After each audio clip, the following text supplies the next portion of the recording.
Hey guys, so I'm going to be doing a video today on my favorite drugstore products.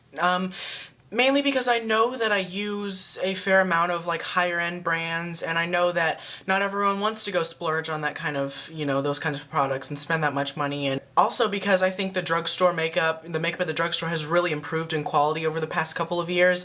I've definitely noticed an improvement from like the first sort of eyeliners I bought from the drugstore a couple years ago to the things I have now, which are absolutely amazing, and I use them, just as much, if not more, some of these things than my sort of higher end products. So I'm going to start with face. The Maybelline Fit Me foundation is not only my favorite drugstore foundation, but it's also in one of my top 3 favorite foundations overall. This has a very similar consistency to the NARS Sheer Glow in my trials and research and stuff like that. It has a very, very pretty finish to it. It's a very natural finish. It's not heavy at all. It gives you about medium coverage, I'd say, but you can build it to maybe a little bit more full coverage. If you wanted to, and it hasn't caked up in my experience. And I just think overall this is a great foundation. I'm more partial to foundations that are light to medium coverage, and also that offer, buildable coverage, because it's easy to, add more coverage where you need it, but it's harder to sort of take it away in areas that you don't need it. This is definitely my favorite from the drugstore, and it's not expensive. I think this is about $12 to $13 depending on where you get it, and if you use a coupon or you get, buy one get one half off, you could get a pretty good deal on this. So this is the Maybelline Fit Me foundation, and I'm in the shade 220, in case anyone was wondering. And then also to go along with the Maybelline Fit Me pressed powder, you can see that I've hit pan on this because this is my favorite pressed powder. I mean, I have a MAC one and I have a couple other pressed powders, but I don't use any of them nearly as much as I use the Maybelline one.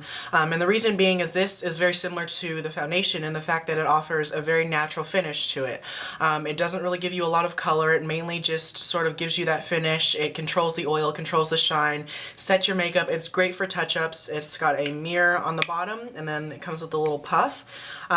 It's really cute packaging. It's square packaging, which I'm sort of partial to, but I think this is a great pressed powder.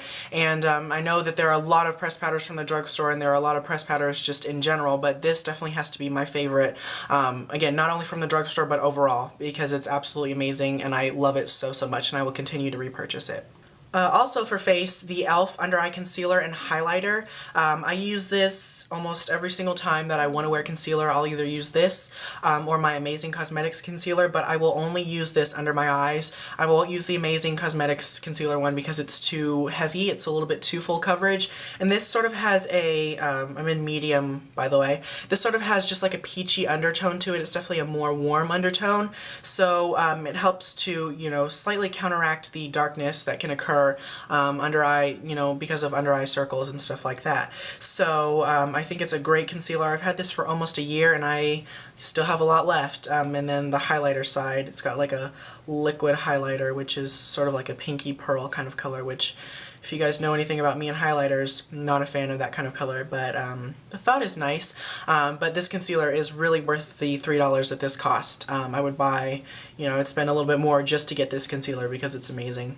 On to eyes. I know that eyeshadow primer is one of those things that so many people talk about that it's just an absolute necessity, and I definitely agree to that. I think it's a product that you need to have in your makeup bag or your makeup kit or your collection, because it can really make a huge difference with how your eyeshadows look, how they apply, how vibrant they are, how smooth they apply, and it also will help with longevity. I mean, it really prevents creasing, which is when your eyeshadows sort of like collect in the crease of your eye because of the oils that your eyelid produces. An eyelid primer sort of acts like a barrier between those two, so the oil can't break down the powder particles. And I know that mostly eyeshadow primers are found at Sephora or at Ulta in the more expensive section. And I know that my personal favorite eye primer is Too Faced Shadow Insurance, but an eyeshadow primer that actually comes fairly close. It's not completely up to par, but it is great for the money. This is the e.l.f. Eyelid Primer. It's only $1, so you really can't beat that price unless it's free, of course. And you don't get as much product as you would in a Too Faced Shadow Insurance, which let me grab that for you. You can see size comparison. This comes in a tube, so you get, they can fill it up with a lot more product, and you get pretty much double the product of what is in here in the Too Faced. So this isn't as great as the Too Faced. It doesn't prevent creasing as much as the Too Faced does, but I have noticed, I have tested this, it does last, you know, for a good while, at least say maybe 5 to 6 hours. So, you know, if you're going to work and, you know, it's not, you don't have really oily lids, this could be perfect for you because it doesn't, you know, cost a lot of money, and it actually works quite well.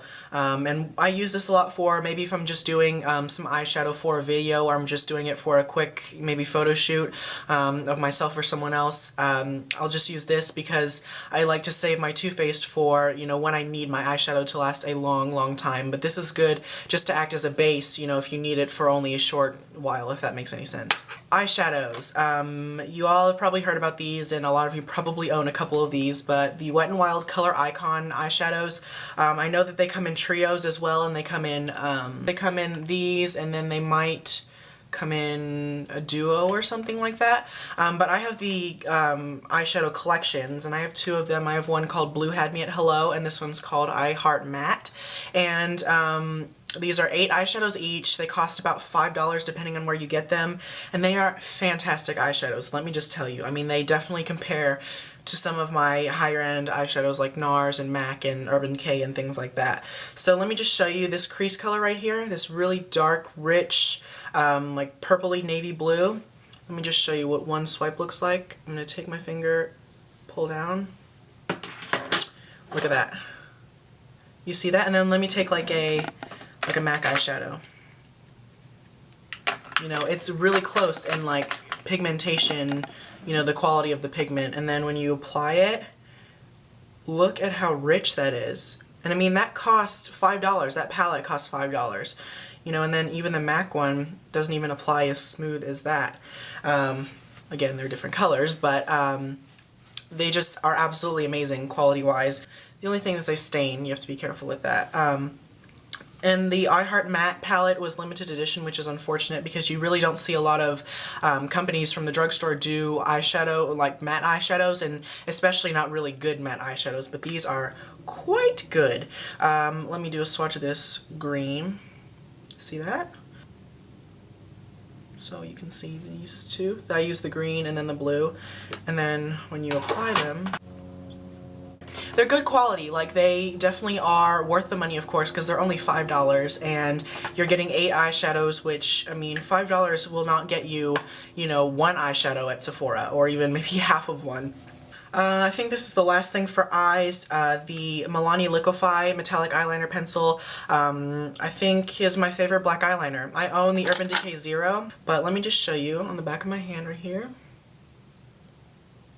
Right, so just, that's a really messy swatch, but that was going back and forth a couple times, right? So I'm going to take the Milani one, and then I'm going to go up and down and stop. Let's see if I can do this, okay. Can you see? I don't know, you don't really need to see, it doesn't need to be in focus, but you can just tell. The Milani one is this one right here, and this is the Urban Decay. You can see with just like pretty much like 2 passes, the Milani is darker than 3 or 4 of the Urban Decay eyeliners, or the, you know, 3 or 4 passes with the Urban Decay one. So you can just see, I mean, it's a lot more pigmented than the Urban Decay one, and it's a fraction of the cost. I think this is about $7 or $8 depending on where you get it, and one Urban Decay eyeliner that's about the size of this, this is a lip liner, is $18. So, and even the duo-sided one was $11. So you can see, you know, this is definitely, you know, the winner. It's the obvious winner.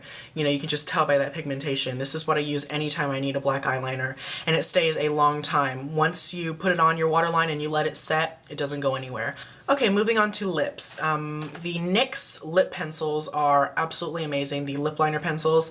I quite like these, and I need to get some more of them. These are the only 3 that I have, but I use these all the time, and I didn't used to really be a fan of lip liners. I would really only put lipstick on and maybe a little bit of gloss, and I never really thought about a lip liner, but I started sort of getting into lip liners a little bit more, and so I bought some of these to sort of test them out, and they are amazing. I don't have any MAC lip liners to compare them to, so I can't really give you you, you know, a recommendation based on that, but I know that I think these are $2 to $3 depending on where you get them. I got mine at Ulta, and they have a pretty wide shade range from, you know, really dark to really nude, so chances are you'll find what you need. Revlon lip butters.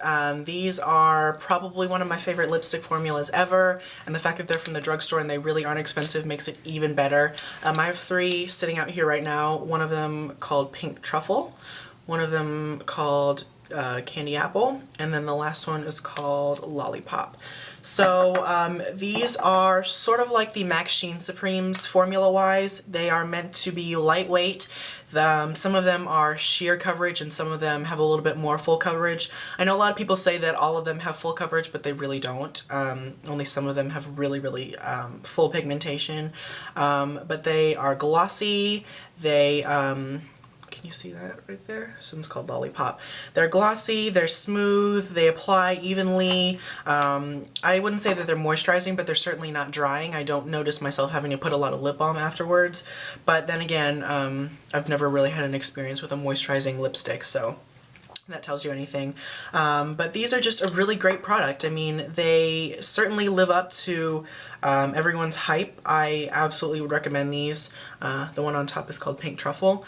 Especially if you're not a huge fan of wearing really full color lipstick, especially red. If you want to wear red lipstick but you're sort of scared to, you know, wear a full coverage red lipstick, you get the one in Candy Apple, which is a sheer red. You can certainly layer it up if you need to.